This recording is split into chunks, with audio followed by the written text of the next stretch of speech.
আসসালামু আলাইকুম সবাইকে। জোর করে ভালোবাসা গল্পের 31 নাম্বার পার্ট। তো বেশি কথা না বলে চলুন গল্প শুরু করা যাক। প্রান্তিক রজনীর হাতে কিছু কাগজ দিয়ে বলল, এই বাড়ির দলিল। আমি তোমার জন্য বাড়ি ব্যাংক ব্যালেন্স এত পরিমাণে রেখেছি, কোনোদিনও যদি আমি নাও থাকি তোমাকে কখনো অসহায়ের মতো কারো কাছে হাত পাততে হবে না। রজনী বলল, থাকবেন না মানে? প্রান্তিক বলল, কে বলেছে থাকবো না? কথার কথা বললাম। এই বাড়িতে তুমি রোজ শাড়ির আঁচলে চাবি বেঁধে ঘুরবে, চাবির সাথে চাবির ঘর্ষণের শব্দে মনে হবে রানী ঘুরছে।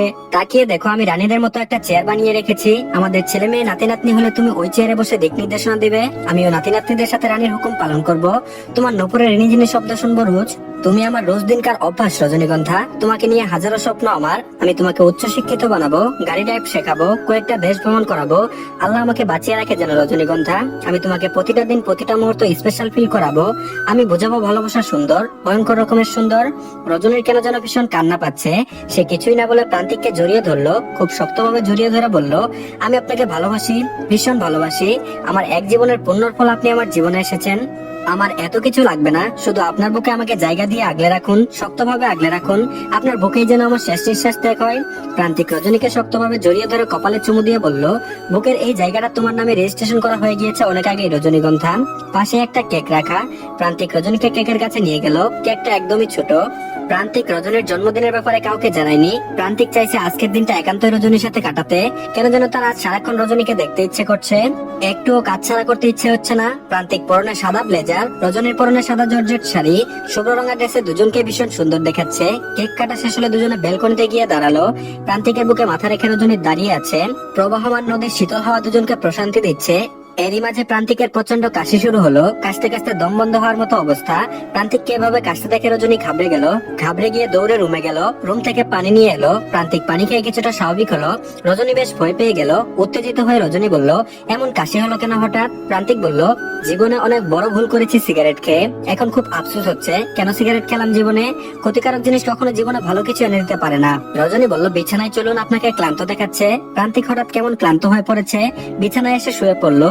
এর মাঝে ফোন এলো প্রিয়তার। নর্মাল ডেলিভারির ডেট আগে পেন শুরু হয়ে গিয়েছিল। কোনো ডাক্তার নার্স ছাড়াই ডেলিভারি হয়েছে প্রিয়তার। ফুটফুটে সুন্দর একটি পুত্র সন্তান লাভ করেছে। রজনী খুশিতে লাফিয়ে উঠলো। প্রান্তিককে নিউজটা দিবে, কিন্তু প্রান্তিক ততক্ষণে ঘুমিয়ে গিয়েছে। রজনী প্রান্তিকের মাথায় হাত বুলাতে বুলাতে নিজের পেটের দিকে তাকিয়ে বলল, আমাকে এত গিফট দিলেন, আপনাকে গিফট না দিলে হয়? আগামীকাল দারুণ একটা সারপ্রাইজ আছে আপনার জন্য। রজনী ভিডিও কলে প্রিয়তার বেবিকে দেখছে।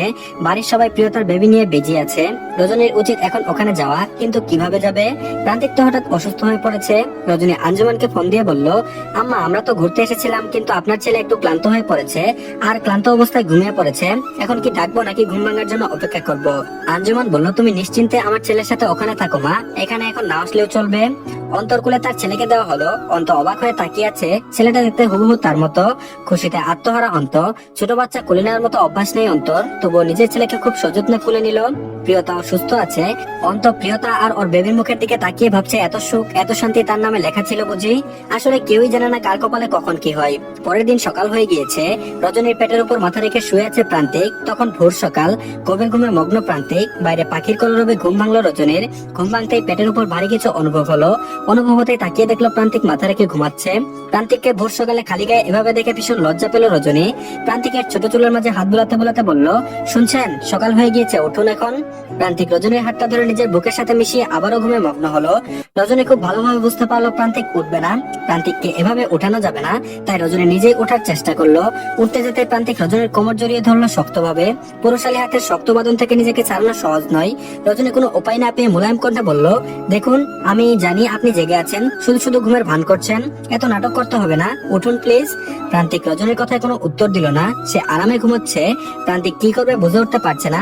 প্রান্তিক নাছোড়বান্দা। প্রতিদিন সকালে রজনীকে এভাবে চাপটে ধরে রাখে, আর রজনীর উঠতে অনেক সময় লেগে যায়। রজনী আবার প্রান্তিককে ডেকে বলল, আপনার জন্য সারপ্রাইজ আছে, উঠুন জলদি। প্রান্তিক ঘুম ঘুম কণ্ঠে বলল, কেন মিথ্যা বলছো সুইটহার্ট, আমার ঘুম ভাঙাচ্ছ কেন? রজনী বলল, আপনি কি অনন্তকালী ঘুমাতে চান নাকি? প্রান্তিক বলল, এমন সফট আর সুইট বালিশ পেলে কে উঠতে চাই বলো? রজনী বলল, এটা কি বালিশ? প্রান্তিক বলল, আমার স্পেশাল বালিশ। রজনী বলল, প্রিয়তার ছেলে হয়েছে জানেন সে খবর? প্রান্তিক এক লাফে উঠলো, উঠে বলল, সিরিয়াসলি? রজনী বলল, জি স্যার সিরিয়াসলি। প্রান্তিক বলল, আরে আমি মামা হয়েছি, চলো চলো বাসায় চলো। প্রিয়তা আর রজনী বাসায় গেল। প্রান্তিককে খুশিতে কেমন পাগল পাগল লাগছে, ভীষণ অস্থিরতা তার মাঝে। রজনী প্রান্তিকের খুশি আর অস্থিরতা দেখে মনে মনে বলছে, আপনি নিজেও বাবা হতে চলেছেন, এই খুশির খবর শুনলে কি করবেন তখন? প্রান্তিক বাড়িতে ঢুকে জোরে জোরে তার আম্মুকে ডাকলো। আঞ্জুমান জানে প্রান্তিক প্রিয়তা তার ছেলেকে এখনই কুলে নিতে চাইবে। আঞ্জুমান প্রিয়তার ছেলেকে নিয়ে বাইরে এলো, প্রান্তিকের কুলে তুলে দিল। প্রান্তিক বেবিটাকে কুলে নিয়ে মামা মামা বলে বারবার ডাকছে, আর আঞ্জুমানকে বলল আজ থেকে ও আমার সাথে থাকবে, আমার মতো তৈরি করবো ওকে। প্রান্তিক চৌধুরীর ভাগ্নে, সে তো আর যে সে কেউ নই, তাই না? অন্ত বেরিয়ে এসে বলল, মামার মতো এক মেয়ে দেখে পাগল হবি, আর তোর মামার থেকে শিখবি কিভাবে মেয়ে পটাতে হয়। প্রান্তিক অন্তর দিকে তাকিয়ে বলল, তোর মতো ভীতু হবো? ভালোবাসলাম আর বললাম না, অন্যজন ভাগিয়ে নিয়ে যাবে ওর প্রেমিকাকে। ওরা হাসাহাসি করছে কথা বলতে বলতে। সকাল গড়িয়ে রাত হলো। সন্ধ্যা থেকে প্রান্তিককে কেমন যেন দেখাচ্ছে। সন্ধ্যা থেকে বুকে চিনচিন ব্যথা হচ্ছে, কোনোভাবে স্থির হতে পারছে না। ভেতরে কেমন যেন অস্থির লাগছে তার, মাথা কপাল প্রচুর ঘামছে। রজনী প্রান্তিক কেমন অস্থির দেখে জিজ্ঞেস করলো, কেমন লাগছে আপনার? আপনার কি খারাপ লাগছে? প্রান্তিক রজনীর হাত ধরে তার পাশে বসিয়ে বলল, আমার পাশে কিছুক্ষণ বসো রজনীগন্ধা, আমার কেমন যেন লাগছে। প্রান্তিকের মতো মানুষের মুখে এমন কথা শুনে রজনীর বুক কেঁপে উঠলো। রজনী দুশ্চিন্তায় কেঁদে দিয়ে বলল, এখনই ডাক্তারের কাছে চলুন, প্লিজ এখনই চলুন। প্রান্তিক বলল, তুমি আমার পাশে থাকো, আমি সুস্থ হয়ে যাব, ডাক্তারের কাছে যাওয়া লাগবে না। মাঝে মাঝে কি মনে হয় জানো রজনীগন্ধা? রজনী বলল, কি? প্রান্তিক বলল, শ্রাবণের ভালোবাসা কেড়ে নেওয়া, ওকে কষ্ট দেওয়ার শাস্তি বোধ হয় আমি পাবো, এমন ভাবে পাবো যতটা ও পেয়েছে।